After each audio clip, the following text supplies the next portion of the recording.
All right, wake up, wake up. It is Friday, May 17th. It's great to see you once again. Damon Bruce, Larry Krueger.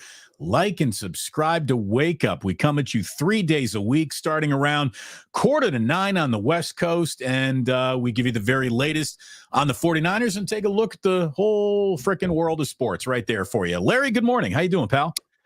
I'm doing great. I mean, maybe the weirdest story of the morning is that Scotty Scheffler arrived at Valhalla for the PGA Championship and was arrested, processed, and released this morning, charged with 1 felony and 3 misdemeanors.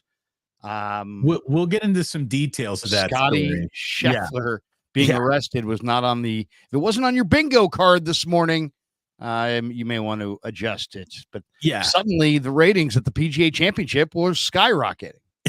Look, if sirens bring along with them attention, this is going to get quite a bit of attention. It's certainly not a story. I can't think of any time a number 1 ranked golfer in the world who just won the Masters has been handcuffed ahead of his tee time at Valhalla in a major. I don't think we've ever had that one before, but we'll give you the details on that. But again, no one clicked on a thumbnail to hear about Scotty Scheffler this morning. We thought we would take today's show in a little bit of a different direction because, Larry, you and I have both been immersed, I think, in the schedule over the last few days. We'll have a few more things to say about it. There are a lot of people who are just going to beat the schedule horse to death. We don't want to do that today here.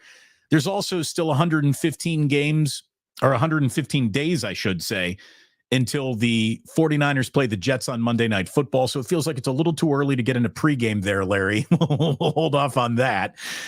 I thought we would kind of take a little bit of a crystal ball out here. Kurt Casale, what are your thoughts? Kurt Casale. There's the thumbnail America's been waiting for. He's back.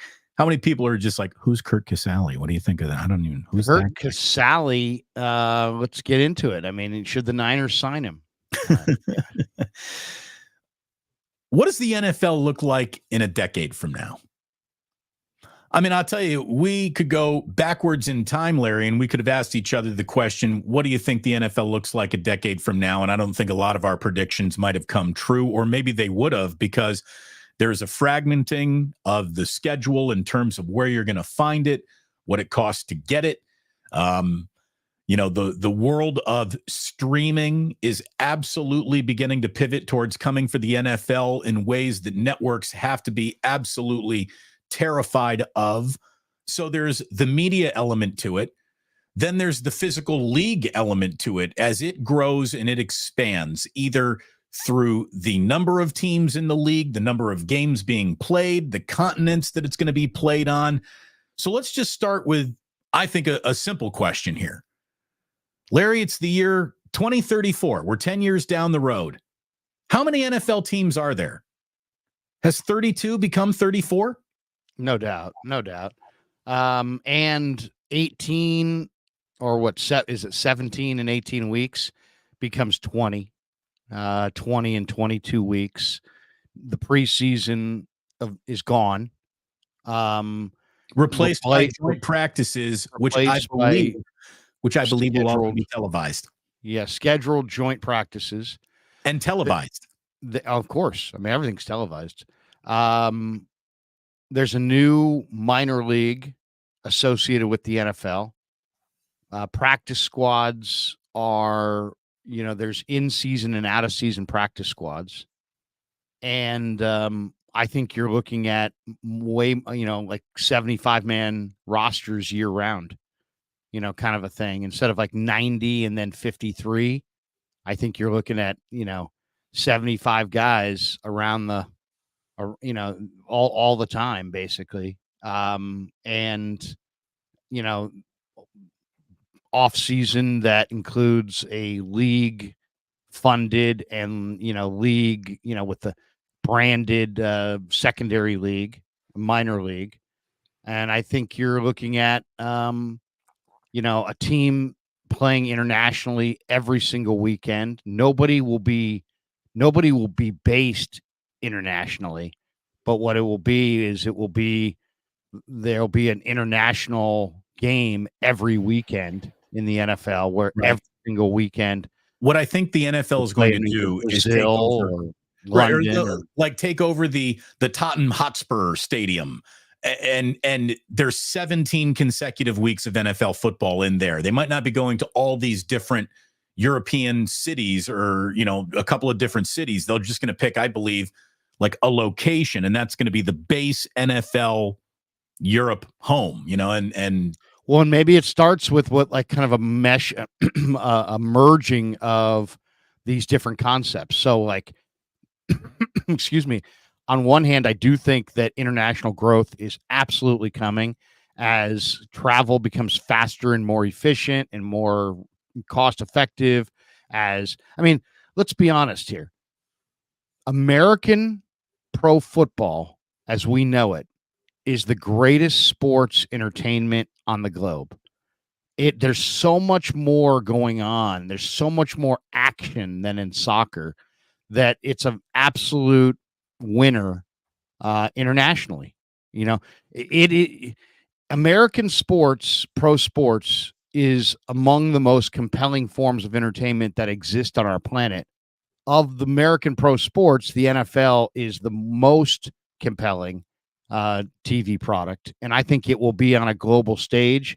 And I do think the NFL will get into a minor league system, and maybe that's what it is.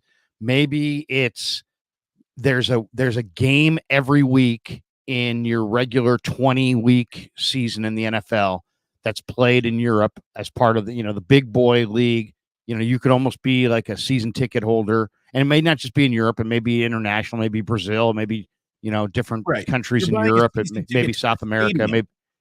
What's that? You buy a season ticket to the stadium, not one particular team. Yeah, it's like you're buying league pass, and you don't know who you're getting. And then I think the way you cultivate that audience is you have your spring league, your minor league, has teams in international markets. So maybe you've got 32 teams, and they're not going to play. The Niners are not going to play necessarily at Levi's. They're going to play, the Niners minor league team's not going to play at Levi's. They're going to play regionally, right? Well, in certain number of those teams could be international teams. So now in the off season, you have your minor leagues being, you're growing your brand by giving international markets your minor leagues. And so you have spring football. I don't know if that would be very profitable. Number one, I don't think you can sell minor league NFL football globally like you could in America. That all feels like it would have to stay domestic. Oh, I think you can. I mean, you got to remember this. Who's more discerning? The people that have nothing, or the people that have the real thing? Yeah, the people that have the real thing are going to be more discerning, and they're not going to, just because you're a New York Giants fan doesn't mean you're going to plunk down money on the New York Giants minor league team. But if you're, somebody who's new to the sport and you're living in Dusseldorf, and now there's a NFL spring league with NFL branding. Let's be honest about this. These are not the most sophisticated fans. These are people that are jumping up and down. The biggest noise they make is for the punt, because they don't really understand the game. So these are not the most discerning fans, but they are fans. Maybe they're from Iowa, but punting's big in Iowa, Larry. But look, but they're big on branding, and think about this. This whole thing could be tied to, especially if you do it the way I've suggested doing it, which is don't sit there with the Boston Breakers and the blankety blank invaders. Go Niners, go Dolphins, go NFL branding. So now you've got merchandising. You've almost got little merchandising hubs for your real thing in your minor league distribution. And then you might even be able to get the minor league players to live for the season internationally. Something that the NFL players probably wouldn't do, but maybe minor league players would do. There was a day where the NFL had the NFL Europe, and that was a largely successful developmental league on many levels. So, Larry, go to the I think that's the future. Larry, go to the chat right now for Dimitar Dimitrov, who is saying, bro, stop dissing us over here right now. Hamburg, Germany, represent. We also know what 21 personnel is. Jawohl, mein Herr. Jawohl. Yeah, it's fantastic. Very well done. Raus mach schnell. So look, that's fantastic. I love. But I mean, that's where it's going. I think where we're going to is it's a sport that has grown up from its mom and pop roots because of appointment television, violence, and gambling. Gambling is international. I mean, gambling, it's more popular. There's more gambling in London than there probably is in New York, right? I mean, there's people love to gamble internationally. And so you let people gamble on it. You brand the NFL brand. You expand to every city that you feel like is a reasonable test case, and you run your 6-week or 8-week or whatever 12-week spring league. And I think if you fast forward 25 years, the NFL's largely internationally based secondary league will get bigger ratings than MLB. I would like to see some study on this. It would take a smarter person than I to put this together, but in all the years it took for the English Premier League and Major Soccer to really grab hold of America's imagination. Look, the WNBA has existed for how many years? Like over 2 decades now, but it really wasn't until this year that it began capturing people's attention or imagination, where the women's Final Four really, became a part of like a sports conversation. They've been playing a lot of women's Final Fours, but it wasn't until just this last one where it felt like, hey, it's officially arrived.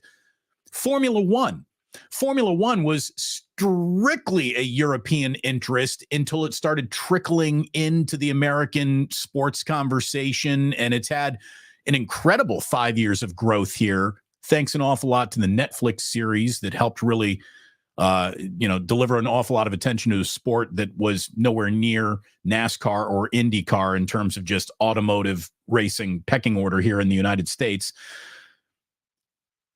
How quickly is the NFL being adapted in Europe? It feels like it's happening really fast. It feels like NFL games in London or Germany were about this big about 15 years ago. Then they became this big. Now that's a big deal. Like it feels like there's an awful lot of people overseas clamoring for the NFL product. Whether that would lead itself to a minor league product, I don't know. But the major league product, there's no doubt. It's the greatest passion, I believe, based on what I've read and people I've talked to who do live internationally, for NFL football is actually in Germany. And that's where they really, really love it. And the Germans come to London in huge number when the NFL has games in London. And obviously the NFL has played a game in Germany, and this is, they're really, really into it. So I agree. I mean, think about it this way. When, 20 years ago, maybe 30 years ago, people would say, and they said it all the time, soccer's coming. Soccer was like the killer bees. It was, it was always coming. Soccer's coming. Oh, the MLS is coming. Well, they were right and they were wrong, right? The MLS was always here, but we're Americans and we want to see the best. And so really MLS is kind of stayed where it was. I mean, it's there and it's got some popularity, and there's a couple popular franchises. Seattle sells out for the Sounders, and I think maybe the Columbus team does well at the gate. For the most part, there's not too many teams that do great MLS wise, and MLS is not taken off. There's no buzz for the MLS. They're not leading. There's nobody sitting there going, America is not clamoring for the MLS. You could walk down any street in America and say, name me 10 guys from the MLS and I'll give you $1 million, and nobody could name half that. So that's going on. And yet soccer has arrived, but it's arrived in the form of the Premiership, which has been brought here by, and to a lesser extent, the Bundesliga and some of the other, and these things have taken off here. Why? Because we want to watch the best, and the Premiership represents the best. And so the organic, following of the Premiership has grown by leaps and bounds in America, while the MLS has only grown nominally. So to me, I think that should tell you all you need to know about the NFL going the other way. I think the NFL, people are going to want the NFL, right? The number one thing. But if you got both the NFL, like a full international series every single week in the NFL, I mean, you're never going to get team players to sign there. In an era of free agency, no free agents are going to sign there. I mean, a one, two. But I mean, for the most part, the average NFL player who grew up in wherever, Florida, Arizona, Texas, California, is not signing up to go live in Brussels. I mean, they're just not. I mean, maybe a couple guys would see the value of it, but for the most part, no. Right. It's so you give them a rotating team. Raptor. Yeah, that you give them a rotating team and they get to see a full season of NFL. And then you really start putting your teeth into the communities by playing your minor league system in all of the top European cities and international cities that can provide safety and good stadiums and proper accommodations, all that. And that's how you expand. And then once they're seeing a lesser product, their desire to watch those guys graduate to the main NFL, I think, would be greater. I think it's a perfect proving ground for the growth of the league, because you're investing kind of in the bottom of the league, and then you're getting it's still going to be good entertainment. I think people don't realize that secondary football can be at a decent level. There's enough players out there to make a decent level of football. What makes it so unattractive is the branding. Nobody is going to get involved. It's like a new series. You know what? I'm not into the new series. I'm into the old series. But it's kind of like arena ball and an AF2, the NFL and NFL2, and NFL2 could be a major success. It could be exactly right now. Trey Lance has nowhere to go to improve. In an era 20 years from now with NFL2, the Trey Lances of the world will have places to go to develop their skills, and it'll be a great proving ground for personnel people, for coaches, for officials, for announcers, for every new wrinkle that you want to try out. I mean, you have a absolute perfect situation there. So right. I think that's what we're looking at. I think we're looking at either 75 or 90 man rosters. And then, if you're in the practice squad situation and you don't play all year, maybe, you're eligible to play in the spring league. And then, it turns it into, the improving the product and growing the base. It would almost be like games played for Rookie of the Year. If you've played this many games, you qualify for the Rookie of the Year. If you haven't, you can't qualify. Well, it's kind of like minicamp. I'm like, you see guys in minicamp that you don't see. Like, there were rookies. Like Ronnie Bell was not in minicamp. Tay Martin was. Why? Because I think Ronnie Bell might have been active for a certain amount of games and is not part of the minicamp. But Tay Martin was the whole year on the practice squad, so he's eligible for the minicamp. So he's still in that developmental kind of right. If you've played category, if you played X amount of NFL snaps, you're no longer eligible to go backwards to get better. But if you haven't reached that snap limit, maybe you can go to the minor leagues that we're talking about. Or you know what? Also, Damon, you also got to remember this. That the other thing that's going on right now is every player that goes to college is now a free agent every year, and they could be free agents, let's say after their sophomore year, to, hey, you know what? I played at Wisconsin my first 2 years, and I'm thinking about transferring to SC, or I may just enter into the AF2 draft and play minor league ball. So the one thing that's kind of I think a bad thing about the way the current minor league system, which is college football, is that it puts non-students on college campuses. It's not everybody who plays college football is a student, and yet they're masquerading as a student for 4 years, so they can get to the NFL. Well, why do that? Why have people masquerading as students? If you're truly not a student and you don't want to go to class and you don't want to earn or work towards a degree, this would be an opportunity to keep playing football and have the NFL dream open to you, but you're no longer a student at Vanderbilt. You know what it would be like? It Tennessee. would be like the G League Ignite team. Like, right. You don't even want to bother masquerading around in college. You're not quite ready to come to the pros, so you can go play for the G League Ignite team, and let's see what you look like, Jonathan Kuminga. With no coaching. Yeah. With me, that's the other thing too. There are a lot of coaching. Think about how many coaching jobs that would open up. Think how many scouting jobs that would open up. I mean, what a proving ground that would be. It would be everything the league really covets. It's like they don't have right now. Guys fall. Trey Lance is an amazing talent. He's going to fall through the cracks most likely and not have much of an NFL career. And that's the way it looks right now. Maybe his trajectory changes, but right now he's this great young man who didn't get a chance to play enough and is now in the NFL, and there's no place for him to play, and there's really nowhere for him to develop outside of 3 preseason games, which is not, that's not a development path. And so he's going to stagnate, and he's already wasted 4 years. And what we're saying is in the future, the Trey Lances of the world can go somewhere. And if you play and develop, what Trey needs is the one thing he cannot get: reps. That's it. There's no amount of practice. There's no amount of weight room. There's no amount of studying X's and O's, skull sessions that he needs anymore. He needs to play, and he's in a situation that to play and fail and learn and grow. And and the only way, it's like Cal Poly. My son goes to Cal Poly. Their slogan for their school is "Learn by doing."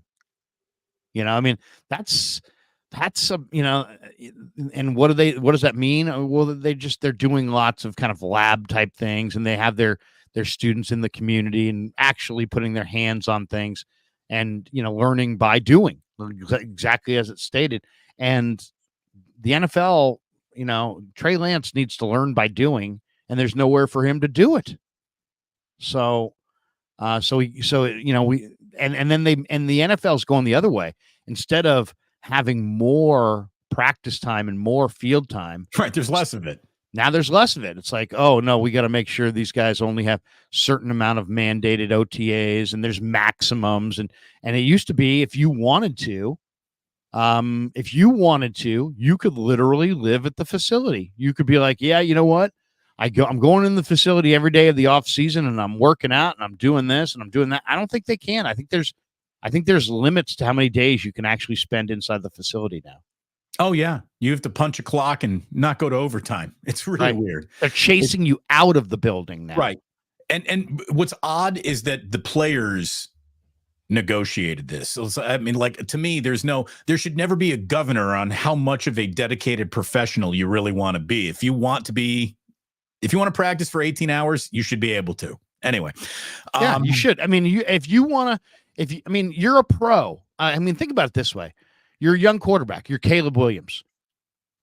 Come September, you are going to be graded and evaluated harsher than you have ever been graded and evaluated before.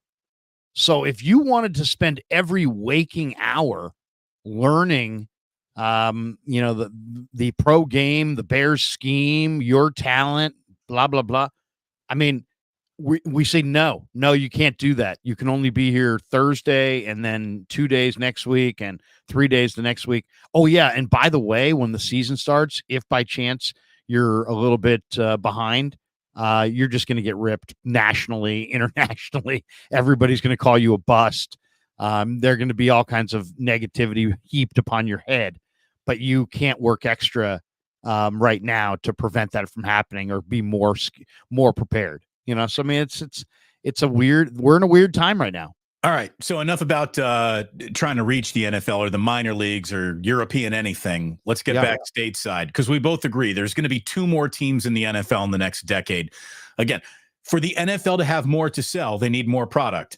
They're already whacking up this pie as much as they can and giving it all sorts of, streaming services now or all over the place. I've read the article. More of that's coming. that we, if you want to watch every single NFL game this year, if you could watch every single NFL game this year and you wanted it on your TV, you're paying more than $1,000 with all of the different streaming services that you would need for that to happen. So again, they got us to sell more. They have to have more to sell. 2 new teams in the next decade. Larry, where are you putting them? What would be the right markets for 2 new NFL teams? It's not as an easy answer as you think, right? I think that they're. I mean, if you're just going population, you'd probably say New York and LA. Right. Well, but neither town and neither existing teams in those markets would allow a third team in. Maybe a second team in Dallas would be real popular. Well, there is one. It's Houston.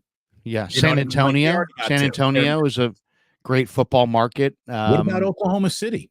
Right, Oklahoma City is a growing. Nashville, I think, is the biggest growing city. If you want really look at corporate dollars and that kind of thing, I think now they have the Titans. Yeah, they have the Titans. Salt Lake City, Utah could use an NFL team. How about opening San Diego as a market again? I'm telling you, there is a ton of business to be done in the unsexy flyover states. If the college belt, the college part of the country, Columbus, Ohio, maybe. Don't need another team in Ohio. You already got 2. No, but Columbus is a big town that's done really well with soccer. I'm just thinking of teams that, markets that have embraced. I got a state for you. Expansion. I got a state for you. Colorado. Or it's not, excuse me, Kentucky. Kentucky has SEC football, but it's just Kentucky SEC football. Cincinnati's pretty close. Doesn't really move the needle. So Lexington, you want a team in Lexington? Maybe that's Louisville, Lexington. There could be maybe Kentucky. I'm trying to put it in a place where it doesn't have a direct competitor. And it feels like Alabama, they love football in Alabama. Yeah, absolutely. How about Birmingham? Your SEC schools will always be the star of the show. So maybe the NFL doesn't want to go somewhere where it's going to feel second fiddle. Again, that's why the NFL will never go to Columbus, because you ain't Ohio State, full stop. My daughter lives in Atlanta. She says that for every word she hears about the Falcons, she hears 10 words about Georgia football. Oh, absolutely. There's no doubt. No doubt. Atlanta, they're already kind of doing that in Atlanta. It's, do you put a team in, you put teams in Canada? Montreal, Toronto, Vancouver. Vancouver's a beautiful city. What about Mexico City? Well, there's just no doubt. Mexico City. Mexico City. But once again, who in an era of free agency, who is going to sign up to live in a city that has real, challenges from the fact that it's sinking 1.5 inches every year into the mantle of the earth? What, the Millennium Tower? Mexico City's been built by the same people that gave us the Millennium Tower in San Francisco, Larry? massive, poor air quality and unbelievable amounts of sewage. There's the population there is exploding. It's just there's so many people, and the thing is, who's going to live there? Who's going to sit there and say, yeah, you know what, I've got the Tennessee Titans and the Niners and the Rams interested, but I'm thinking I may sign to go play in Mexico City for, no. How about St. Louis? St. Louis totally got screwed over by Stan Kroenke. St. Louis was going to support a team for sure. The St. Louis was ready to build 3 different stadiums before SoFi was even said out loud. And St. Louis might not be bad. That could be a market, maybe. Second team in Chicago? Never. No. The Chicago Cardinals were there for, with the Bears, right? Weren't they? Weren't the Chicago Cardinals? And then they went to St. Louis. Then they went to Arizona. There's no sports bigamy in, if you're born in Chicago, you're a Bears fan. That's how it goes, kid. My uncle was born in Chicago. He was a Cardinals fan. He was a Chicago Cardinals fan. Well, he must have been a very, very old guy. Well, I mean, he's no longer with us. I mean, he would have been in his 90s now. Right. But I'm just That's the saying, thing. So he was around when the Cardinals might have even existed there, right? I mean, I didn't say he was a Decatur Staley fan. Look it up, kids. Isn't that the origins of the Bears, the Decatur Staleys? The Decatur Staleys. But yeah, I mean, there's definitely, I mean, let's be honest about it. American pro sports is easily the most compelling entertainment on in the world. I mean, yes, there's concerts and this and that, but if you want to say about sports entertainment, American pro sports are amazingly compelling visually. Of our visually compelling sports, the NFL is the one that is far and away the most compelling. So now you take that and put that in an international market, and I think it's an absolute slam dunk. I think we agree that we're going to 20 games in the next decade for sure. Definitely 20 games. Let's work a little closer to home, Larry. Is Kyle Shanahan still the head coach of the 49ers a decade from now? If he were, obviously he's won a Super Bowl, right? There's no way Kyle can stick around another decade without a Lombardi, but with one, there is a chance. He's still young in terms of coaching. Do you think Kyle Shanahan is the 49ers head coach in 2034? Wow. I would say no. It just seems like there's so much turnover. The jobs, I mean, look how much the guy's aged in a short amount of time. But he's on that Andy Reid, Bill Belichick career path where they're all lifers. 30 years in this league. He really is. Yeah, they're all lifers. I will say this. I do think Kyle Shanahan's career path is going to directly follow Andy Reid's. Andy Reid sucks. Get him out of here. They got him out of there, and he's now gotten to a new place, and he's won 3 rings. So I think Shanahan wins multiple rings with Brock Purdy. So that I really believe that's going to happen. So is Brock Purdy the 49ers starting quarterback, if health allows him to be, in 2034? Does he get a decade on the job, Larry? More than a decade at that point. I'd say yes. There are people that want to replace him right now. But the thing that made me smash my head on my computer keyboards, like the puppet on Sesame Street who used to bang his head against the piano. That guy, remember that guy? Somebody said, well, now that Michael Penix is in Atlanta, Kirk Cousins is probably going to wash out quickly. And when he washes out quickly there, because they're going to want to give him, the job to Penix, Kyle can finally come and get Kirk Cousins. No, stop it. I can't do another round of Kyle might want Kirk Cousins. Can't do it. Won't do it. I actually had a guy call me last night and say that, that his sources around the Niners say that they're talking to Tom Brady. And I said, really? Well, I don't even want Tom Brady at this point. I mean, and why would the Niners want Tom Brady at this point? He hasn't played in a couple of years. He's old as sin. And you got a guy right now who's playing at a really high level. You were just in the Super Bowl. I think if you polled, all Niner fans, I think it would be like 95% would say no, stay with Brock Purdy. But it could be they're just having dialogue with him as like, hey, you know what? We're looking at Dobbs and Brandon Allen and Tanner Mordecai. If Brock goes down, we don't want to lose another season to quarterback injuries. If we have a Brock injury, stay in shape, and we're calling you. If I am Fox Sports, I would then turn around and sue Tom Brady for breach of contract. And I don't think Tom Brady ever. By the time he's broadcast 5 or 6 games, Fox is going to be like, anything to take him away. He's totally mediocre. I mean, let's be honest about this. Tom Brady's not going to be a good announcer. I mean, I know Fox, he's the newest big name out there, but Joe Montana was that one time. Bill Walsh was that one time. Not everybody's cut out to be an announcer. Remember how bad Jerry was in the booth? They tried Jerry Rice out in the booth. He was terrible. I don't think Tom's going to be all that great in the booth. I don't know. I don't know. Maybe he is. Maybe he's insightful. Maybe he takes you into, the play like no one else ever has before, and it really works. I don't think you can get better than Greg Olson. I mean, to me, He's Greg good. Olson is phenomenal. He should not have been usurped by Brady. That's how good he was. Well, I think you can get better than Greg Olson. Tim Ryan. I think Tim Ryan is fantastic. Tim Ryan knows the game cold, and provides all kinds of interesting insights, and has worked nationally and is now working locally with Greg Papa on the Niner broadcast. I think Tim Ryan is a terrific analyst, and there's a bunch of others. I mean, and you know what?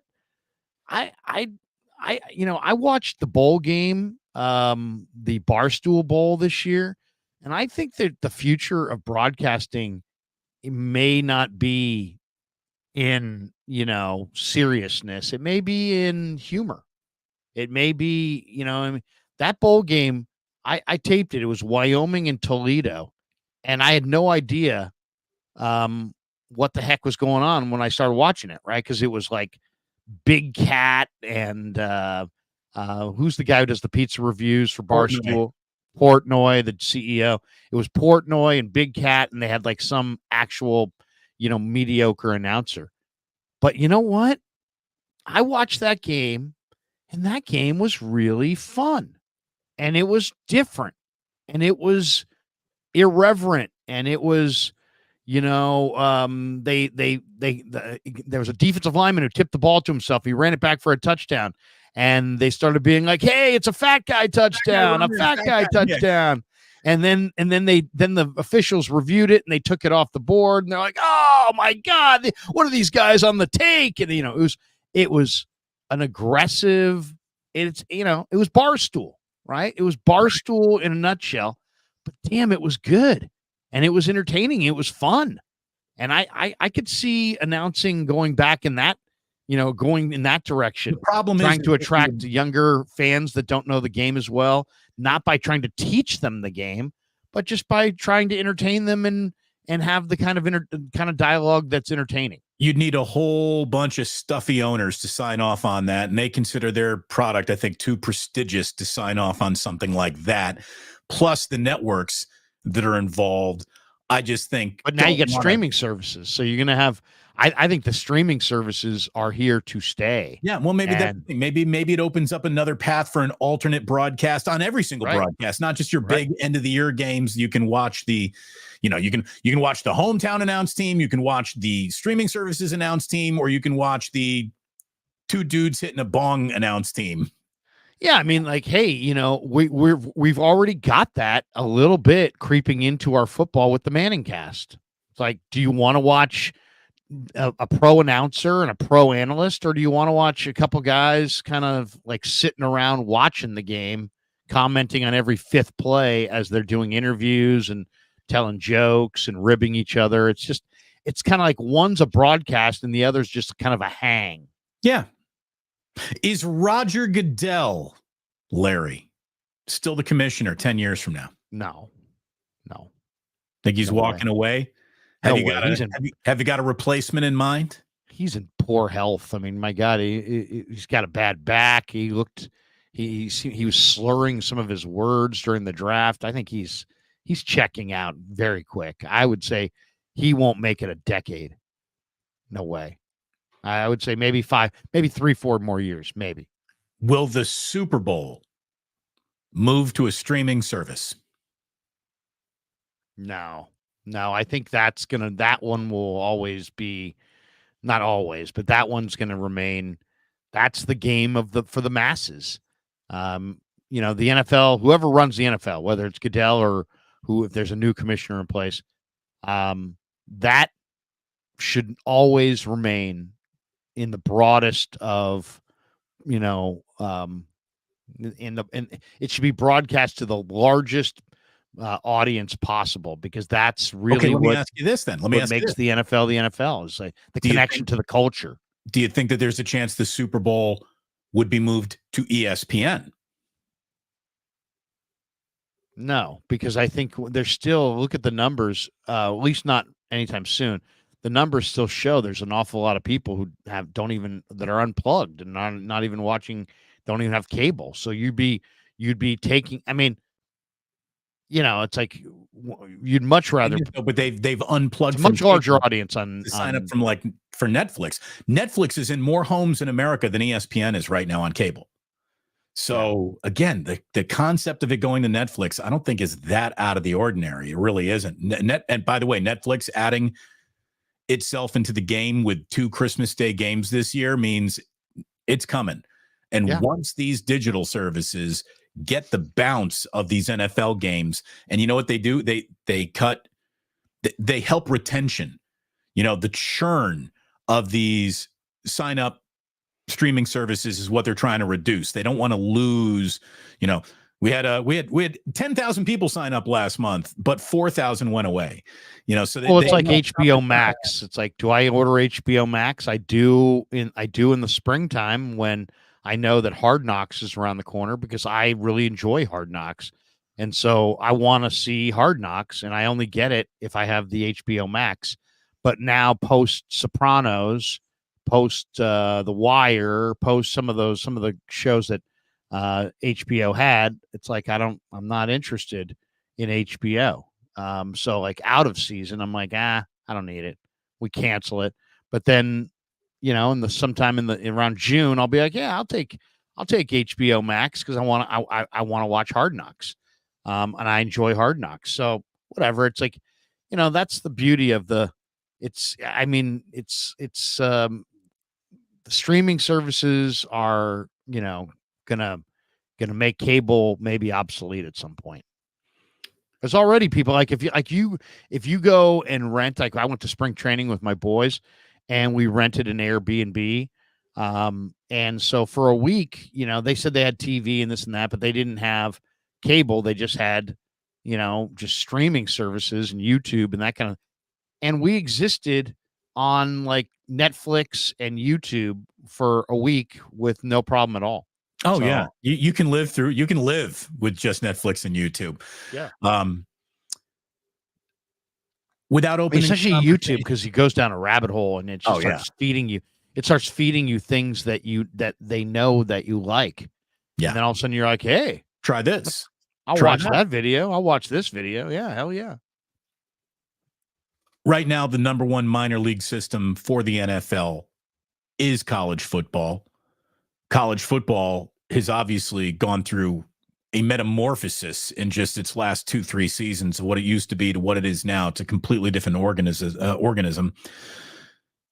Yet it's the second most popular sport in America. So that should teach you that. I mean, as far as growth, NFL's growing at the fastest rate. College is second. And that should tell you all you need to know about our love affair with football. EA is dropping teaser videos of the new college football video game coming out in this summer, and God, it looks awesome. I mean, take my money, no doubt about it.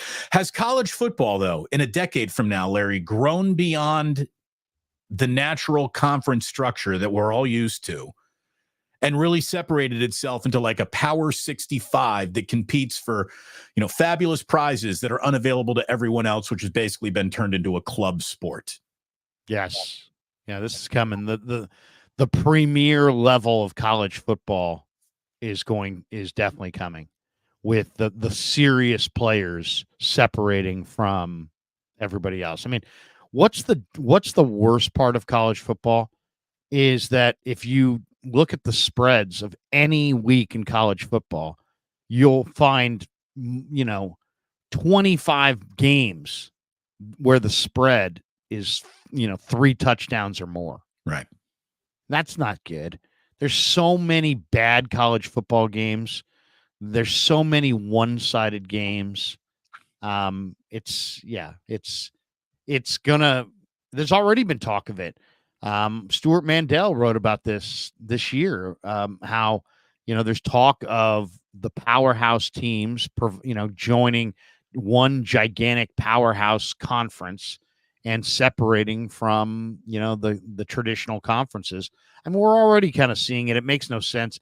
Right now, I mean, it's like you're a Pac-12 student athlete living in the Bay Area going to Cal, and yet, the Pac-12, teams that join the Big Ten are going to, you're living in LA and you're going to USC, and now you're going to play a Big Ten schedule, and you're going to be in Chicago and all these other places. You're supposed to be a student in LA. I mean, that's just, that's not only is it awkward, it's just like it's borderline wrong. I mean, it's like, come on. I mean, and so much of the pageantry and the tradition of college football is going by the wayside. Right. All of the things that would prevent college football from ever changing have so thoroughly been torn apart that there's no reason to hold on to, well, the Big Ten is this now. The Big Ten isn't anything like your grandfather remembered it. If he came back today, he wouldn't even recognize this. And it's the same thing for, the SEC, all these conferences, affiliations with bowl games, and, the Rose Bowl's got to be a Pac-12 and a Big Ten team. Well, obviously it didn't need to be. So there's no more rules. There really aren't. It's just a pursuit of money and separating the haves from the really haves, from the definitely have-nots. And a Power 65, I do believe, is coming in like the next decade.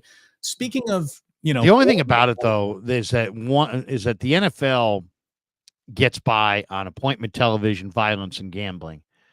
College football gets by on those same three things, but then a heavy dose of tradition. Yes. And that's kind of what gives it its charm. If you start taking all of the tradition away from college football, which comes with the conferences, the conference rivalries, the Pac-12 the regional rivalries. The Pac-12 doesn't exist. The tradition. Well, not only does the Pac-12 not exist, I think you're taking away one of the major elements that make make college football popular. It's appointment television, it's gambling, but it's almost kind of like nationalism, I mean, these Bible Belt states in the Southeast, it's like nationalism as far as, it's like there are people in Alabama who are like, I'm a roll Tide. And it's like, hey, did you go to Alabama? No, I didn't. No, but they're part of their identity and their family's culture and their habits and their entire. We're an Auburn family, but we're a Alabama family, but we're it's like, so that's kind of like, it's kind of like watching the World Cup and watching some of the nationalism that you see. It's like what do you call it? I guess on the college level, regionalism or stateism or, whatever. But that's a big part of the whole, what makes it kind of gives it a romantic feel is the traditions and the regional rivalries. And if you make this super league and have all this change, you may crush some of the key elements that make college football the second most popular sport in the country. By the way, speaking of gambling and, these spreads indicate this game won't be competitive. Have you seen that the 49ers, Larry, are the only team in the NFL that is favored in every single game this season? They're favored in all 17 games, 11.5 against the Patriots, 9.5 against the Cardinals. So they think that the 49ers are going to blow those teams out. But they're favored by 2 points right now at home against the Chiefs, 2 on the road against the Bills, 1 on the road against the Dolphins. They're favored everywhere. Wow. I mean, that's something else. You normally don't see that. I mean, not every single line will go off that way. Somebody gets hurt, everything changes. We all know that. But for a season, to just start hitting the board for the very first time in Las Vegas and to be favored in every single NFL game, that's number one, very rare. And number two, a level of expectations that here you go, Kyle, win the Super Bowl right now. You need it. This is it. This is, everyone says you got the best team in football, bar none, once again. And that conversation isn't going to follow you into next year. There's no way. So this really is probably that last best shot that they got with this group as they know it. That's incredible, though. Favored in every single game. Yeah. It's funny. I'm reading an article from the Carton show, Craig Carton, who is, been to jail. Now he's back out. He's gambling. Yeah. He says that the 49ers are the best team in football. He says they're the best team in football, and it's not even close. They're the best team, not just in football. They're the best team in the NFC. Well, that seems kind of a opposite, backwards way of. You mean they're not the best team in the NFC? They're the best team in football. He says they're not just the best team in football. They're the best team in the NFC. He said they're a lock to win their division. So, I mean, there are people that believe that the Niners are absolutely elite. I don't, I mean, I watch them and I know their roster in, top to bottom. They are not this dominating team that's ahead of everybody. I mean, that's just crazy. No, look at it this way. Craig Carton, he's a talented guy, but he normally doesn't talk sports west of the Tappan Zee Bridge. So, Mr. New York, stay in New York. He is the 49ers are not going undefeated. The 49ers are not far and away the best team in football. They might be the best team in football, but they're not far and away. As a matter of fact, I think the gap is closed between how much better they were than everyone last year and then this year. So, I mean, how can you say they're better than Kansas City? Kansas City, the Packers are coming. Yeah, Kansas City kicks their ass all the time. Why? If you're listening to that and you're a Chiefs fan, you're like, there was this thing called the Super Bowl. Right. We've beaten you twice in the last 4 years. So Kansas City's got the best, in my mind. Kansas City's got the best offensive player and defensive player and coach. So they're the best team. And then as far as where the Niners sit, I think Kansas City's the best team in pro football. Then you've got the contenders. And the contenders list, I think the serious contenders, and that would be probably Baltimore, Houston in the AFC, Green Bay, Niners, Detroit, and Philly. That's how I would break it down. So you got Kansas City's the clear one, and then you got 6 contenders that I think you could group together. Green Bay, Detroit, Philly, the Niners, Baltimore, and maybe 7. Maybe you could throw the Bengals in there too. And then on the line underneath that, with the Ravens and Bengals, the Miami Dolphins are in that third tier. Buffalo's third tier, probably. Maybe. I mean, that's the thing. Buffalo's got a chance to rise or fall out of that, but it's something else to be favored at home in every single game. That's muy agresivo, Las Vegas. Muy agresivo. The 49ers odds to win the Super Bowl right now, Larry, are plus 600. So that means they're getting 6-1. The implied odds they got a 14% chance. A 14% chance to win the Super Bowl. Kansas City's plus 550. That's about a 15% chance. So they really are right there. The Ravens are plus 900. That means Vegas is saying they got about a 10% chance. Those are the top 3 odds on the board. The best bet when you're trying to say, all right, you don't want to take the chalk because it doesn't pay very well. You want to put $50 down. Hey, what can I do with this $50 to turn it into something that I can actually use? The Texans at plus 1,600, $50 would get you 800. The Chargers, Larry, are going off at plus 3,000. $50 would win you $1,500. Of course, it pays $1,550 because you get your $50 back. But those are probably the best chance to make a big bang and not to just be you got no shot of winning that. You got to take somebody from off the lead lap if you want to make money in football. Yeah. I definitely like Houston. I think Houston's coming. Why is Houston coming? Because Houston made a trade that makes the Herschel Walker trade look like Dallas got nothing. I mean, go look at how the Deshaun Watson trade shook out and look that up and look at the players that Houston got in, they got players and draft choices, and they've now turned that into an amazing array of players. And when you look at it on paper, you're like, that's what happened here. You look at Houston and you're like, wow, Houston. They went from 3 wins to last year. They were this incredible team with CJ Stroud, and wow, they're coming. Yeah, Houston's coming because of the Deshaun Watson trade. Well, and Watson's impact in Cleveland is it's hard to measure because he's hardly been out there. Right. I mean, it's been a huge negative for Cleveland, but it's been an overwhelming roster building monster for the Texans. So yeah, I would say the Texans. That's a good one. I think Detroit's clearly coming. I mean, I don't know. I don't know if Goff can get it done, but Detroit's clearly coming. And it's interesting. I mean, there's a couple young teams in the league that it's like whatever young quarterback. I mean, there was a bunch of young quarterbacks in the draft this year. If I think Atlanta could be coming because I think Penix is real. So and they've got some nice weapons there. Now, obviously, they still have Kirk Cousins, and that whole thing's going to be kind of a messy transition situation. But I think if I got to pick a third team there, I'd probably go with the Falcons and Penix. By the way, let's shout out a little professionalism when we can see it. Kirk Cousins, man.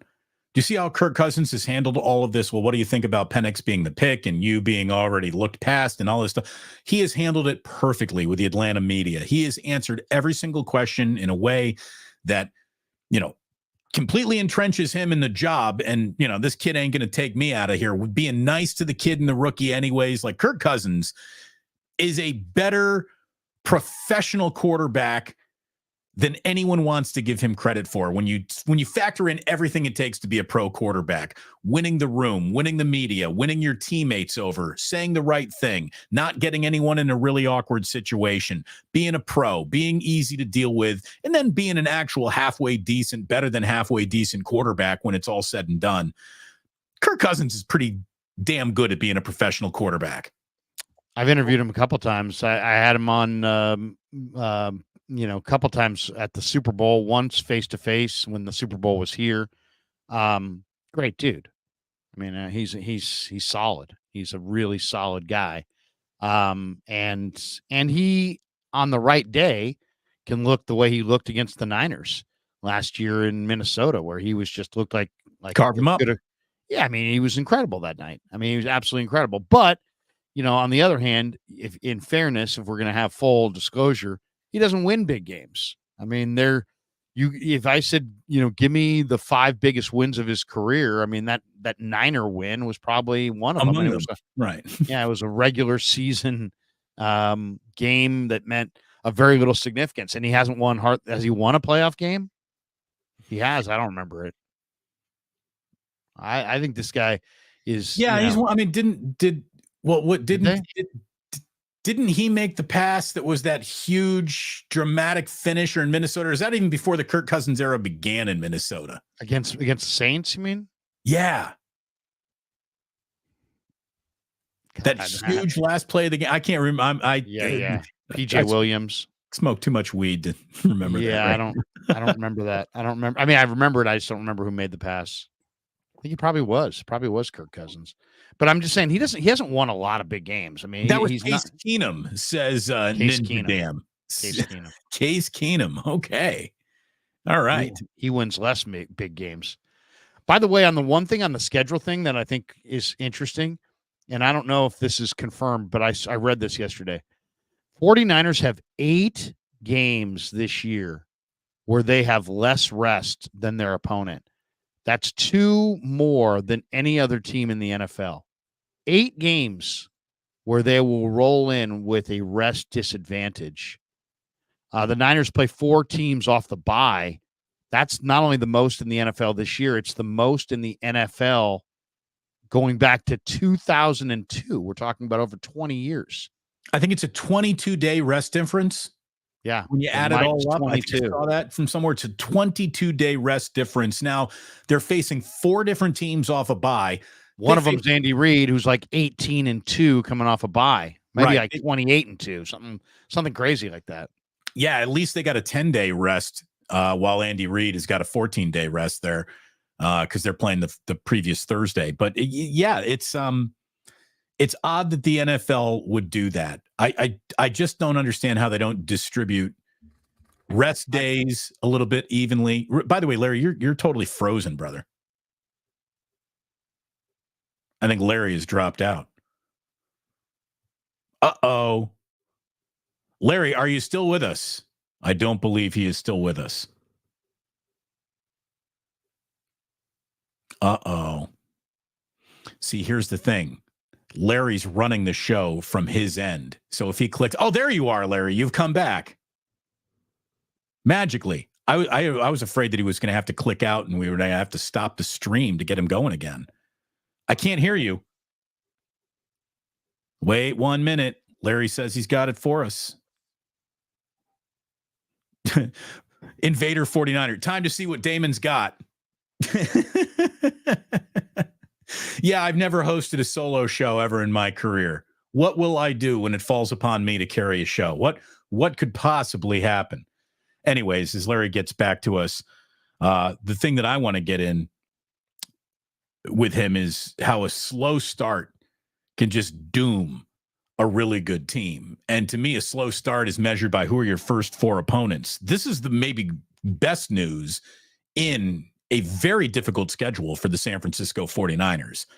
They've got what I would call a chance to have a very good start. You look at the 49ers' first four games: Jets, at Minnesota, at the Rams, New England. So they're favored heavily over the Jets on Monday Night Football. That's a game that they should win.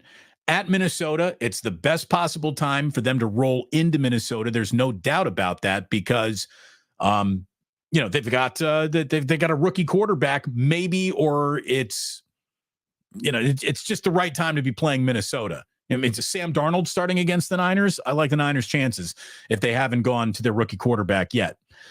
At the LA Rams, okay, so you're playing back-to-back road games early on in the year, but the Rams, that's a home game. It's a home game for the 49ers down at SoFi. Larry, good to see you once again. Yep. So we moved on, and now we're talking about how a slow start can doom a team. And this is, as we were just talking about, as the Niners got some that feels a little unfair or not equally distributed with their opponent moments in the season. The one place where the Niners did catch a break is at the beginning of their schedule. I think they got a very favorable first four: Jets, at Minnesota, at the Rams, and New England. They're favored heavily over the Jets and New England. Minnesota, again, you're going to catch a rookie quarterback or Sam Darnold. And at the Rams is the closest thing to a home game without it being a home game for the Niners. So that doesn't feel like a massive disadvantage there, even though the Rams are a good team. That's tantamount to a home game for the Niners. So I like their first four games out of the rip. I think that's the only real break that they get in their schedule. And then they run a gauntlet of games where the whole year turns in their favor or against their favor. And we'll go over that gauntlet of games in a second. I know we've done an awful lot of scheduling prognostication. That's why we didn't start there today. But the 49ers' first four games sets up nice for them. Well, and this is one of the key factors in the schedule is not just, to me, it's like one of the things I always look at early when the schedule comes out is the NFL. You can't win the Super Bowl early, but you can get yourself out of the equation and out of the running early by just digging yourself a hole. I mean, you'll see it. You'll see the stats.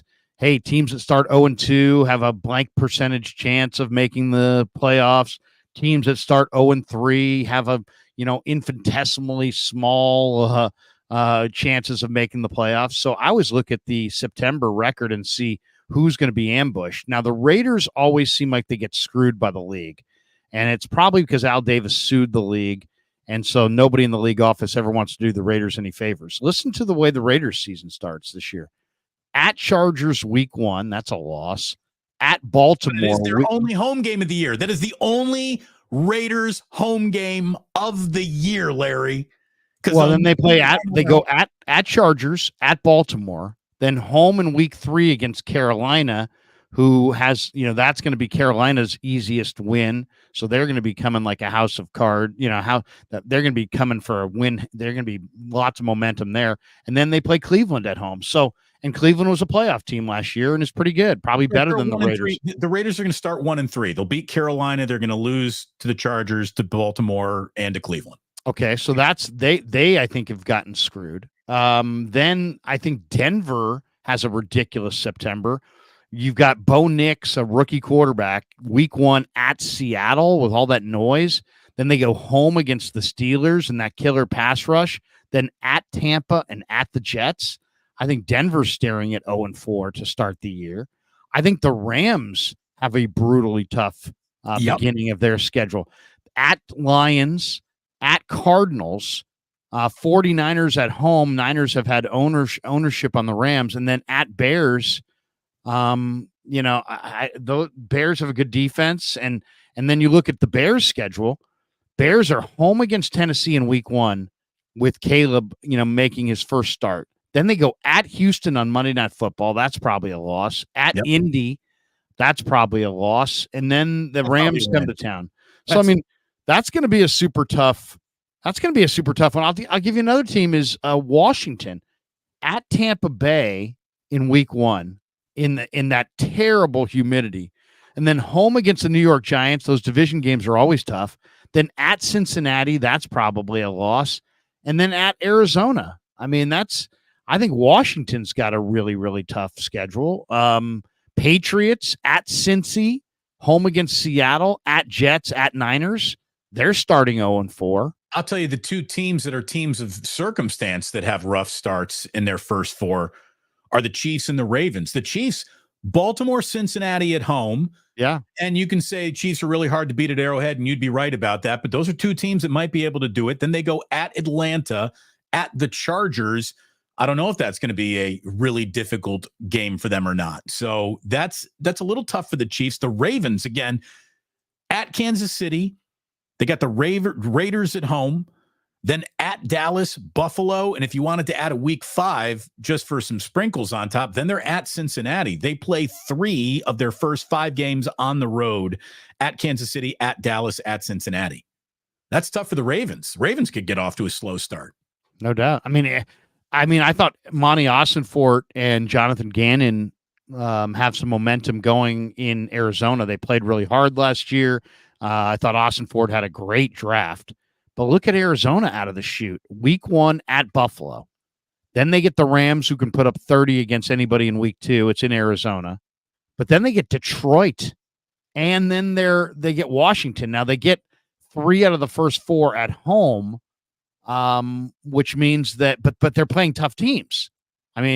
Buffalo, the Rams, Detroit, and Washington, those are 3 playoff teams and a team that a lot of people feels on the come in Washington. So, I think that's a very, very tough schedule. Very tough schedule. So, yeah, you're right. You can't win a Super Bowl in September, but you can be knocked out of contention. And there's some landmines for some good teams early on in the year to avoid. And I'll tell you, I don't know how the NFL does this. And I don't know how anybody in the league office can look at this and go, yeah, let's do that. That's fair. Do you see that the Steelers have a stretch at the end of their season where they play Eagles, Ravens, and Chiefs? Those 3 games alone, separated by 7 days each, playing the Eagles, the Ravens, the Chiefs over a 21-day stretch is enough of a challenge. They don't even have half of that. They're going to play the Eagles, Ravens, and the Chiefs 3 games in a 10-day stretch at the end of the year when every NFL team's a little bit beat up to begin with. What is the league office doing, having any team play 3 games in 10 days and then ever say a word about player safety or concern about that ever again? Like, that is bullshit. Yeah. That's massive bullshit. If I'm the Steelers, I might forfeit one of those games just to say, fuck you. That's seriously ridiculous. Well, I'll tell you the other thing about the Steelers. It's like the Steelers had one of the best drafts of any team in pro football this year. They really did an incredible job at rebuilding their offensive line. But offensive linemen take time to gel and really have an impact. And they got 3 great ones. And long term, I think it's going to be a great thing for their franchise. When I say long term, I'm saying that over the course of the season, next year, the year after, I think the Steelers getting 3 great offensive linemen, that absolutely is phenomenal. But for this year, you take 3 offensive linemen that high, and let's say 2 of them don't even wind up starting for you right away. You could be looking at, a really tough year, despite the fact you're coming off of one of the best drafts in football. So, that's going to be interesting to watch. As far as the Niners are concerned, I just look at their schedule and say, you know what? Yeah, it's good early, right? Jets with 3 new offensive linemen traveling cross country week 1. That looks good. Niners, Vikings. It's not going to be in London. It'll be in Minnesota, but it's Sam Darnold early on. Most likely not J.J. McCarthy. That probably looks pretty good. The Niners have had a lot of success against the Rams. The Patriots, as we've documented, are probably headed towards the first pick in the draft. They're really barren as far as what their talent is. And they're young at quarterback, Drake May. I mean, so you're talking about, old Rodgers coming off the Achilles, Sam Darnold, Stafford, and then Drake May to start the year. The Niners get a nice little soft start, it looks like on paper, but they better bank some September wins. Yes. Because if they don't bank some September wins, they get the Chiefs in week 7, Cowboys in week 8, Buccaneers in week 9. I mean, they've got a tough stretch there. So I'm calling it the gauntlet. Weeks 6 through 13 is where the 49ers win the NFC West and are the Niners have a home playoff game or more through weeks 6 through 13, or they miss the playoffs. That's the stretch. At Seattle Thursday night, say whatever you want. That is divisional opponent, never going to be easy, even with Pete Carroll out of the picture. Kansas City week 7. Dallas week 8, as you were saying. Then they get a bye. Then they're at Tampa Bay, a team that could have met them in the NFC title game just last year. Then they're back in Seattle, at Green Bay, at Buffalo. So your gauntlet includes a pain in the rear end division rival twice, Patrick Mahomes, Dak Prescott, Baker Mayfield, who, if he's spinning it that day, is something that you got to worry about, Jordan Love, Josh Allen. And then the cherry on top of that, what we're not even including in the gauntlet, is a week 14 game against he's deep into his rookie year, Caleb Williams with the Chicago Bears. So maybe he's actually starting to figure things out by then. And that could be a tougher out than anyone wants to admit, even though it's a home game. So yeah, you better bank early September wins, because that is a stretch that is good enough to tear that's a stretch that's nasty enough to tear a good football team apart. Well, I mean, I think you're also, why end it there? I mean, then you go week 15, 16, 17 against Rams, Dolphins, and Lions. Those might be 3 of the most explosive offensive teams in the game today. I mean, the Rams have just added Blake Corum. They've got Kyron Williams. They've got Tutu Atwell, Puka, Cooper Kupp, Stafford, a rebuilt offensive line. I mean, the Rams offensively, they were putting up 30 last year. They're better. Dolphins are the fastest team in the game. Lions are one of the unbelievable. I mean, their weapons are maybe the best collection of weapons in the sport right now. So yeah, I mean, 15, 16, 17 on the heels of that. And that I agree. I have the Bears pulling the upset there on the Niners. Now, here's the thing about the schedule. There's lots of different ways to go through it. Some people look at it like, who had the better record last year, but it's a year-to-year sport, and teams get better, teams get worse.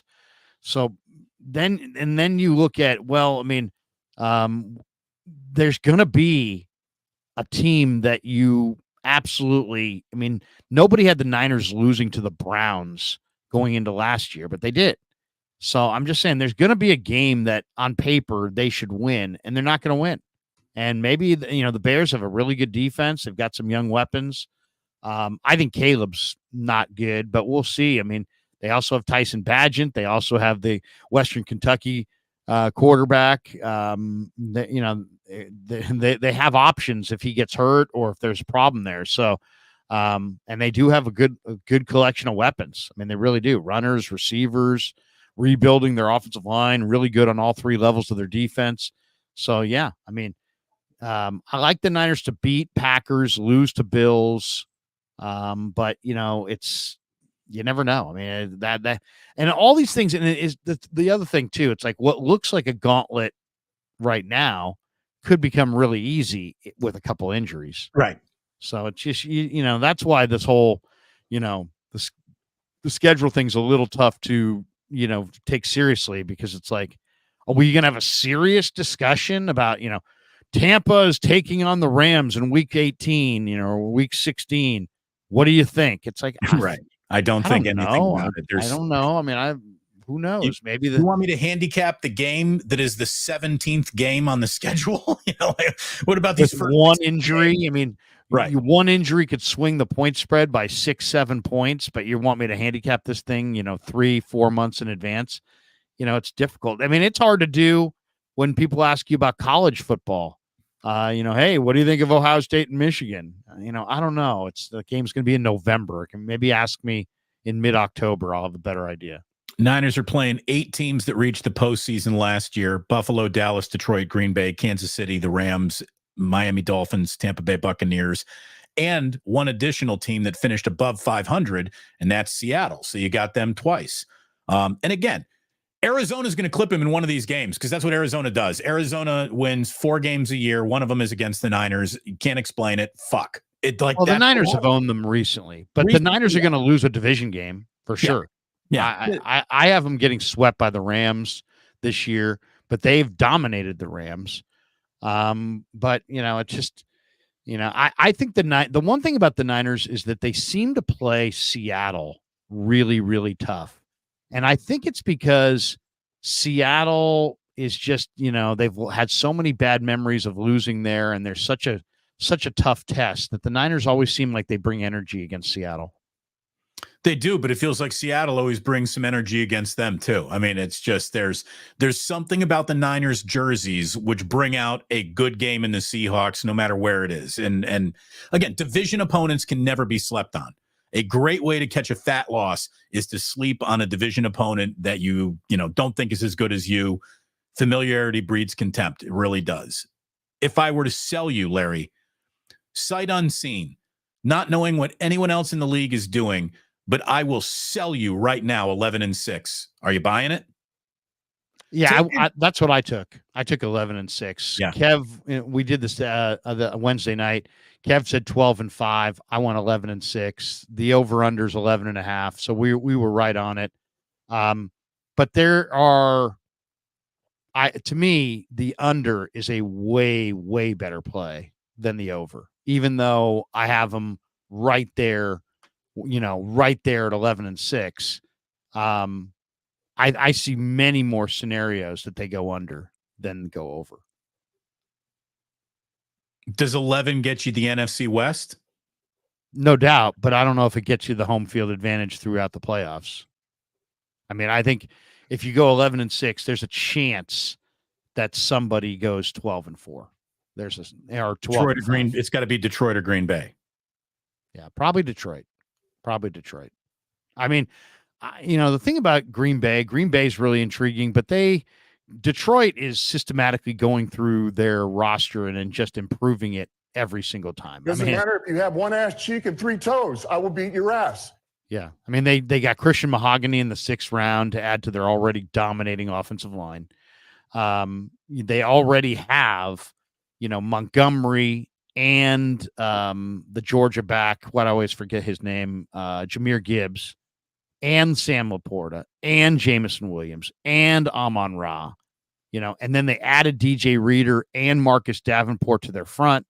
They added Amik Robertson, Enos Rakestraw, and their first-round draft choice, Terrion Arnold, to their corner depth. I mean, they lacked corners and defensive linemen next to Aiden Hutchinson, and they still had a good line last year. Now you add DJ Reader and Marcus Davenport to Hutchinson on that line, so he's not naked. Reader is just a monster. I mean, He is just such a wide body, and Reader totally dominated Jake Brendel in the Bengal game last year. So, I mean, you've got a gigantic nose guard now, and you've got 2 real good edge rushers. And you've got, you added like 4 legitimate starting caliber corners in free agency in the draft. I think the Lions are absolutely, unless Goff goes down or they have some kind of gigantic slump that we're not envisioning, I don't see it. I think Detroit's on the come. Certainly felt like it last year. Yeah, I mean, they were big time. Look, Dan Campbell will tell you they blew it. They blew it. They should have been in the Super Bowl last year. He blew it. They blew it, and he knows that. He knows that the best opportunity they might ever have to reach a Super Bowl is in the rearview mirror. Did you hear Steve Young talking about this? Yeah. Steve Young was on, I think, with Willard and Dibbs, and I did a video on it. Steve Young said that the Niners blew their opportunity, and he's absolutely right. He's absolutely right. Yeah, they really, really blew it last year, and he is right about that. And Steve doesn't say that lightly. You know, I mean, he's a guy who knows that bites at the apple are far and few between. And when you got Detroit was young, Green Bay was young, Kansas City was in a transition year, the division was down, it was all there for the Niners, and they couldn't finish the deal.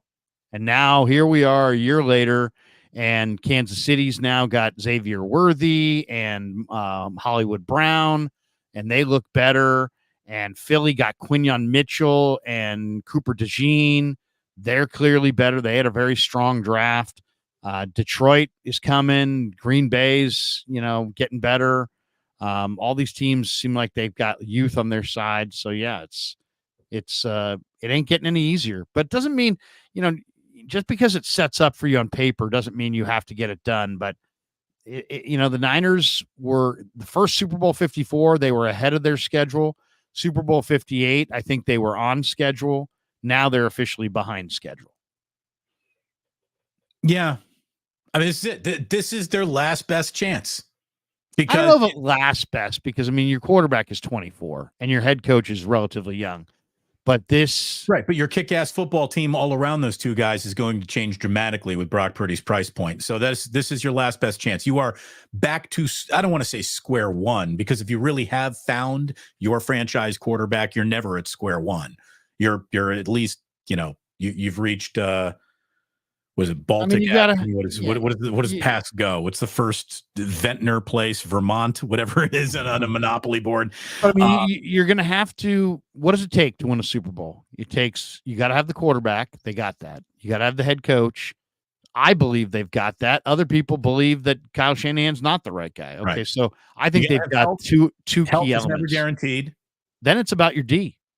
It's about your D. Now, my big question for the Niners, right now is your run D was bad last year, and you lost Greenlaw, Armstead, and Hufanga for the first part of this year at least, and that might be your best D lineman, linebacker, and DB against the run, and you weren't good against the run last year. Now, statistically, the people that the stats liars use statistics. They're somebody could counter that and say, Krug, what do you mean you're high?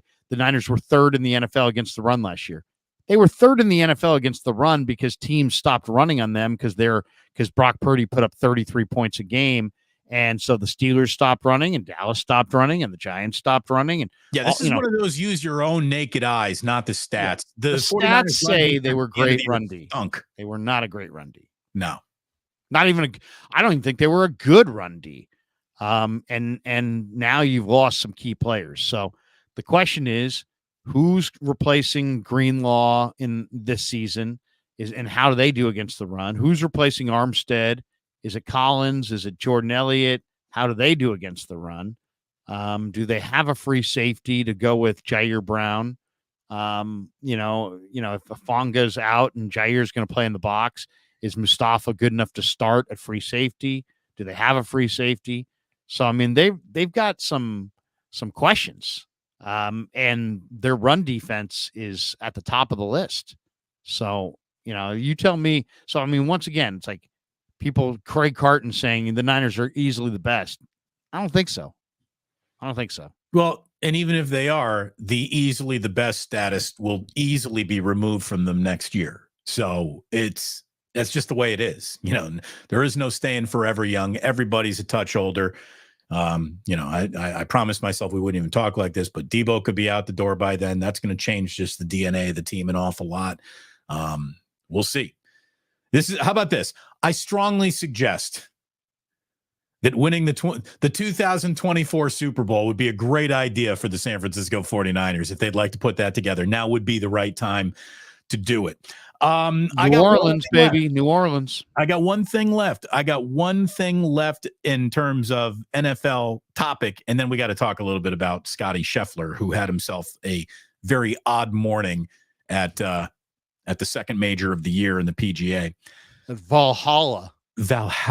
Lots of talk of Valhalla in this past week with the Golden State Warriors WNBA team being named the Valkyries. As you know, the Valkyries used to escort fallen warriors to the gates of Valhalla. That's part of the Valkyrie job. Did you know that? How's your Norse mythology, Larry? Weak to very weak. Weak on Norse mythology. Fair kind enough. Kind of like the crowds will probably be for the WNBA. Weak to very weak. Did you just see that Caitlin Clark had a rough debut a couple nights ago on the road? She comes back and gets held to 9 points for the first time since she was playing like in high school. These women in the WNBA are giving this rookie and the biggest name to ever drop a bomb on women's athletics, Caitlin Clark. They're giving her a rude welcome, Larry. They are playing. Well, the WNBA is playing Caitlin Clark the same way that Michael Jordan and Scottie Pippen came out to guard Tony Kukoc in the Olympics. Like, they are just hounding her. Because she's getting love that she doesn't deserve. She's getting love that's all tied to eyeballs and this and that, and people are talking stupid talk. I mean, she's the greatest college basketball player since. No, she's not. I mean, it's like, hey, recency bias idiots, go learn your history. Cheryl Miller was easily as good as her, and she came years and years ago. And there's others, Cynthia Cooper and Clarissa Davis. I mean, she if you know your women's hoop, you know that Caitlin Clark is a absolute monster as far as bringing eyeballs. I mean, the Final Four has never been more watched. The WNBA has never been more watched. There's a gigantic buzz around her, and she's big as far as ratings, but let's not confuse ratings. She's the greatest box office. Yeah, it's box office. In women's basketball history. She is the most significant mover of eyeballs towards women's sports since Venus Williams. And let's just not say she's the greatest women's basketball player of all time, because she's not. No, but she's the biggest box office. She's bigger box office than anyone else on your list, all combined together. Sure. But I mean, so what? I mean, the conversation that is popped up is that she's the greatest women's basketball player. Well, that's ridiculous. That's absolutely ridiculous. I mean, she's probably not even top 5. She's a great shooter. She's a good talent. She's excited people about college basketball, but she's not in the category of Cheryl Miller and the best women that have ever played the sport. I mean, she's all I know is that I don't know enough about the history of the sport, nor could I even pretend to give a fuck enough about it to have this debate on any real level. So let's move to the one story that is officially something unlike we have ever seen in all of our years covering any sport. Normally, when it comes to getting arrested before the big game, Eugene Robinson is still number 1 on that list for soliciting a hooker right after he gets the Walter Payton Man of the Year award before that Super Bowl. Like, that is the most embarrassing thing that I think has ever happened on the way to Carnegie Hall, if you will. Today, the number 1 golfer in the world was arrested at the gates of Valhalla. Not that he was escorted there by the Valkyries. He was going into where the PGA Championship is being contested. It's round 2 of golf's second major. And Scotty Scheffler was arrested by an overzealous police officer. Look at it this way. From what I understand, I mean, I don't know if you know more about this, but from what I understand, there was somebody who was killed in a car wreck or something around the club, and there was cones, and they were holding up traffic, and he wanted to get in because he's playing, and he probably said, probably gave them the "do you know who I am" kind of a treatment. I'm Scotty Scheffler. I'm the best player in the world. Yeah, there's cones. Yeah, there's people being ushered in, but you know what? Those are for the peasants. I'm one of the players. So we blew by them, and then a cop supposedly grabbed his car or something like that, and he dragged the cop or something like that. I don't know. I mean, look at it this way. I saw him being cuffed. Let's say for a second, Scotty Scheffler were a black man. This cop did to Scotty Scheffler, which would have had like racist critics just say, well, if he'd only complied, none of that would have happened. He wouldn't have gotten in a chokehold. He wouldn't have been. Scotty Scheffler didn't comply with the cop's orders. And the cop went through his window, dragged his ass right out the fucking car window, put him up against the car, and put him in cuffs right there. Because, yes, you're right. Scotty Scheffler played this traffic cone maze does not apply to me. And traffic outside the golf course had been stopped because a man was tragically struck and killed. Somebody who worked at Valhalla was hit by, a catering truck or something terrible happened this morning. So they're, the police are investigating that, and it's backing up traffic, and Scheffler wants in. According to ESPN reporter Jeff Darlington, who witnessed the entire incident, Scheffler was trying to drive around the crash scene on the medium. A police officer instructed Scheffler to stop, but Scheffler continued to drive about 10 to 20 yards towards the entrance. At one point, an officer attached himself to the side of Scheffler's car. Scheffler stopped his car. He turned into as he turned into the entrance of Valhalla. And after about 30 seconds, Scheffler rolls down his window to talk to the officer. The officer just grabs Scheffler's arm, pulls him out of the vehicle. According to Darlington, the officer reached inside the vehicle to open the door. Once Scheffler was pulled out, he was pushed against the car and handcuffed. Darlington was standing right at the entrance. He watched the whole thing, and Scheffler even recognizes Darlington, turns to him and goes, "Can you help me?" And the officer says, "No, he can't help you. You're going to jail." And that's what happened. They took the man who is the number one golfer in the world, who has won 4 of his past 5 starts, including the Masters in April, and they brought him to the pokey, where he quickly, bailed himself out. He started his round already. He got back out to the golf course, and it's all big misunderstanding, and he should have done a better job. He did not. He's playing the "I didn't understand the instructions I was being given" card, and the cop probably did overreact, of course, as cops tend to do when you drag them with your car. So it's the whole straight up, like, you should have complied. You should have followed those instructions. You didn't. You pissed off a cop. And let me tell you what everyone at Valhalla's got to be saying if you are involved in running that golf course. They got to be saying to themselves, fuck, we're not going to get another major for 20 years. Yeah. Oh, they're apologizing to Scotty Scheffler like profusely. Oh my God. I wonder if he had been Tiger, would he have gotten away with it just because he's more recognizable? Maybe the guy didn't recognize him because he is pretty forgettable looking. He just looks like just a normal Joe.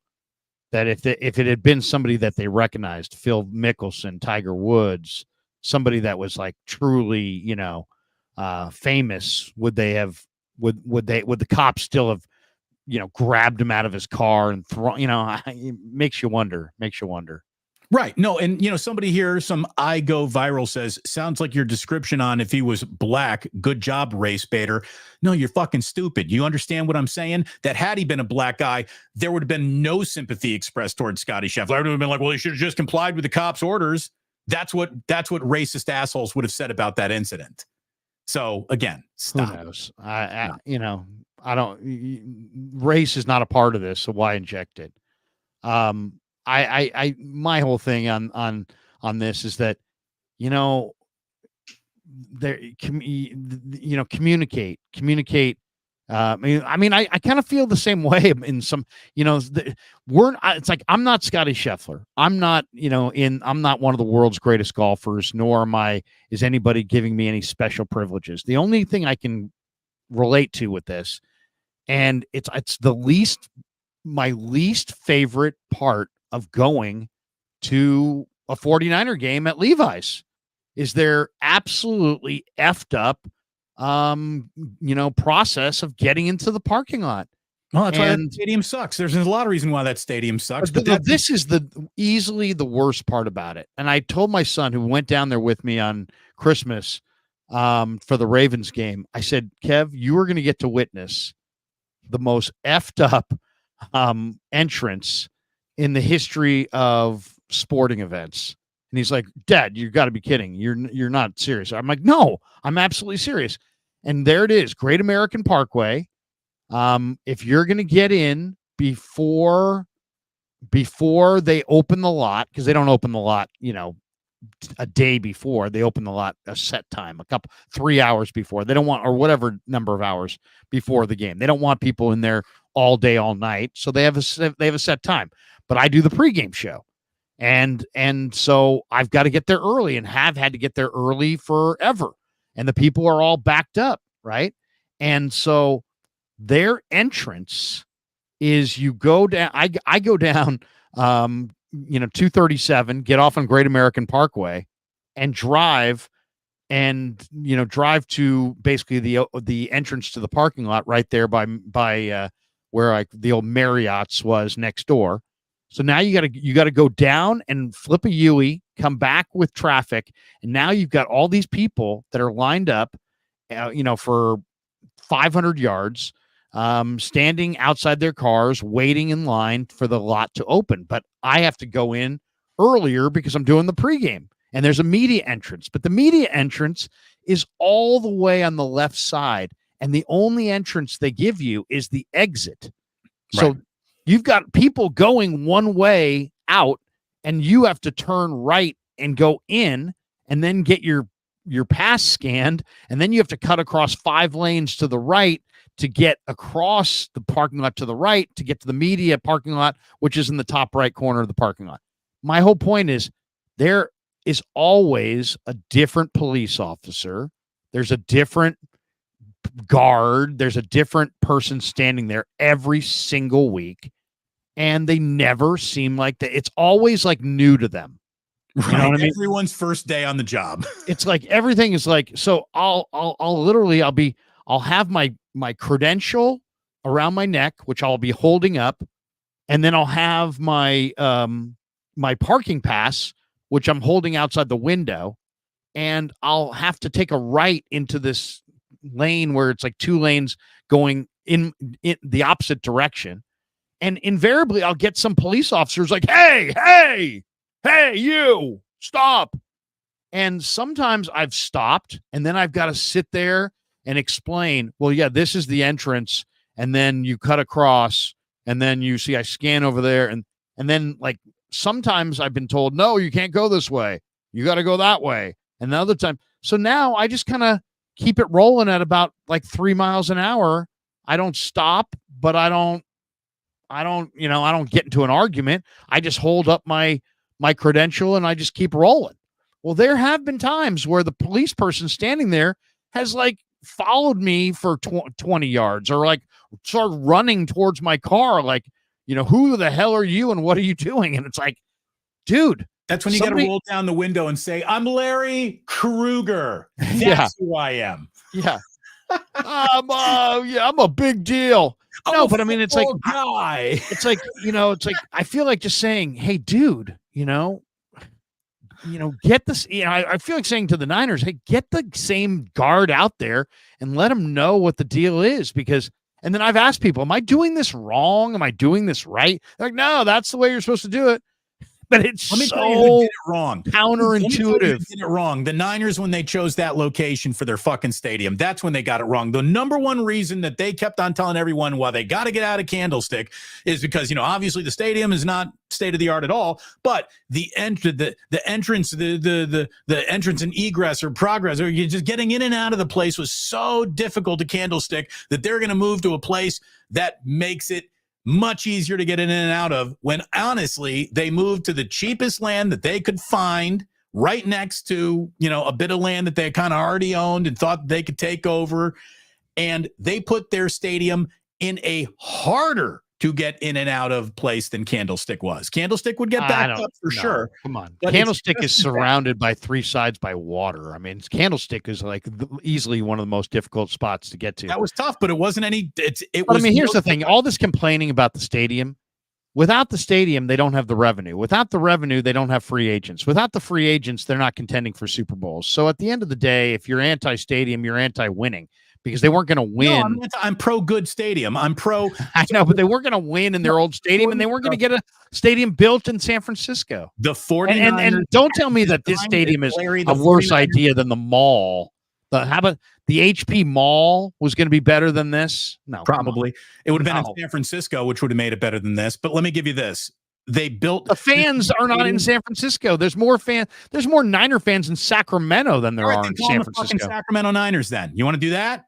I'm just saying it's like they shouldn't be. If they should be where their fans are, they shouldn't be in San Francisco because that's not where their fans are. You shouldn't be where their fans are. They should be in the city that they claim to be from. That's I mean, there's, the New York Giants don't play in New York. The New Jersey, the New York Jets don't play in New York. I mean, the Lions didn't play in Detroit forever. I mean, it's just suburbs. It's just the way it is. The problem is the stadium had the stadium's design was from 1997. They didn't even get it built until 2014. So the day that it opened, it didn't look like it was state of the art.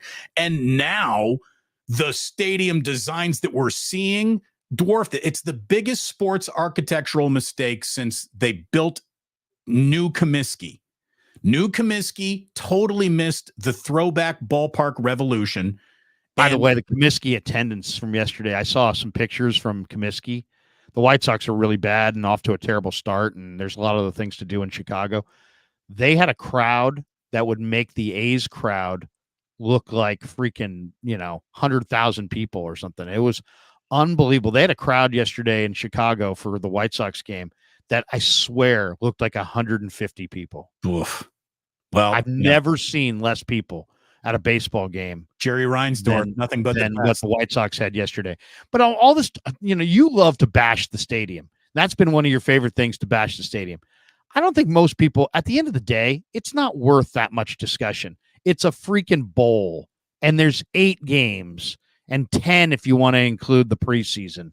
At the end of the day, I really don't care if I have to drive 50 miles for a 10-game season. Now, if it's a baseball park and you got 81 home dates, then I do care. But as far as the city of San Francisco's political structure was never going to get them a stadium. It was never going to happen. It wasn't like they just bailed one day and like Indianapolis in the middle of the night or something like that and took a truck and just took off.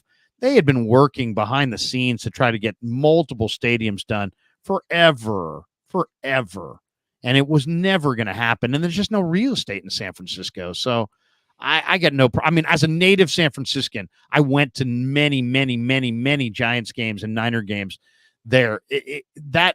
You're talking about a tiny little corner of the thing where there's, you got a freeway, then you got to go little back roads it's on the waterfront. I mean, if there had been a water entrance, then Candlestick would have been awesome. But as far as just driving, it was kind of a train wreck, to be honest.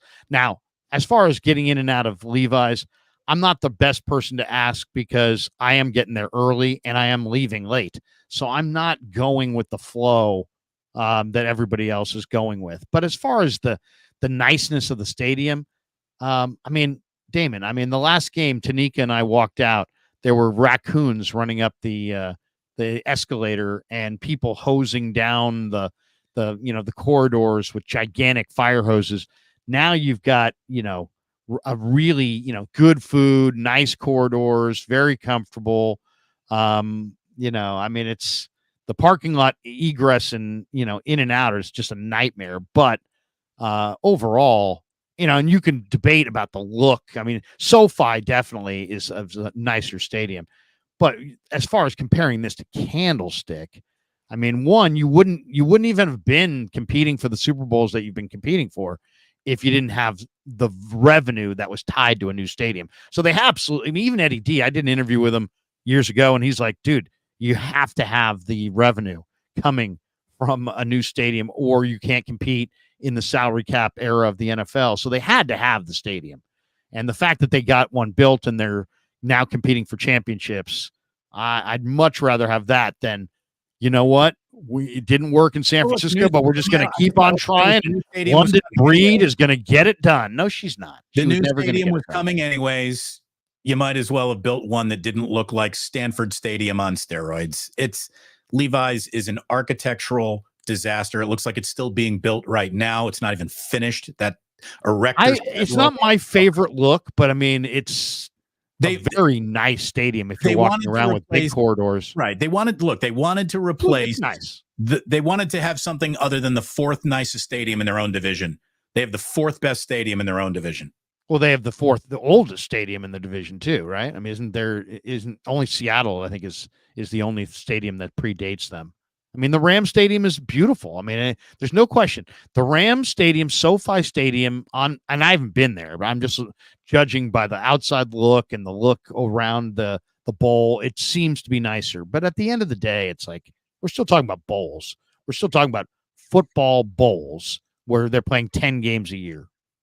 I don't know. I have a hard time getting fired up. Now, if the Giants Stadium was a disaster, that would be a bigger deal because you're going there. I mean, it's so much bigger, right.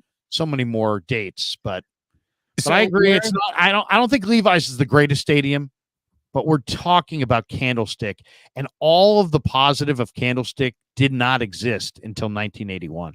I mean, literally, it's a total dump until the Niners started making incredible success on the field. And then it's like, hey, that's where all these memories of all these great games are. Yeah, because the Niners were great, not because the stadium was great. The stadium's always been kind of Candlestick. I mean, I love Candlestick. It was a stadium I grew up with. That's where my memories are. It was dumpy, but I lived in that stadium. It feels like the 49ers now play for the Facebook 49ers. They feel like a tech company down there more. I don't know. It's just, I'll never like that stadium. I'll never apologize for not liking that stadium. And the vast majority of fans who go in there go, been around the NFL. This ain't impressive at all. It's not. It's clean. Congratulations. It's clean. I guess I'll give it that. It's clean. It's nice. The food's good. Larry, I've got our friend Guy Haberman joining me at 11 o'clock on my channel. A football guy, Haberman, going to be joining me. I've got what do you got coming up? I got Chase Senior in the house in 8 minutes at 10:45, so I got a jet. All right, man. Well, say hi to Chase Senior. 10:38. And then we got to get going. This was a good wake up. Thanks everyone for watching today. We appreciate your spending some time with us. Hit like and subscribe to both these channels. We got one super chat today from Dale. So just want to say thank you very much for keeping me sane while I've been out of work. This is the last live wake up since they started. Thank you both. The job starts on Monday for me. Well, Dale, congratulations. I'm glad you're back at it. Yeah, seriously. Way to go, Dale. Good man down. Dale, thank you very much. And again, the beauty of YouTube is you use this and you press play on it when it's convenient for you. We're not asking you to watch in real time, but we certainly appreciate everyone who does. And again, Larry, a football guy Haberman. It will be joining Damon in just a few moments, and you have a man who chases a lot, Chase Senior. Chase Senior will be in the house, and we'll talk a lot of football because he's kind of a football guy. One of the reasons I like Candlestick is because I used to be able to take the Miata and kind of roll around, and I'd wave to the young girls. I'd be like, yes, I'm Ralph. Yeah, I'm with Tom. You can catch me on 680, and this is my Miata. I loved driving the Miata through the parking lot and just saying, go Niners, go Sharks, talking about the meat cheese and the lemon pepper wings. I thought you were cutting it right there. I was going to give you the walk off. All right. Well, hey, thanks to everybody. Have a great day. Check out Damon with Guy Haberman. Check me out with Chase Senior. Have a great rest of your day. And thanks for supporting the Krueger Show and the Plus. The Plus, baby. The Wake Up, the Friday edition of Wake Up.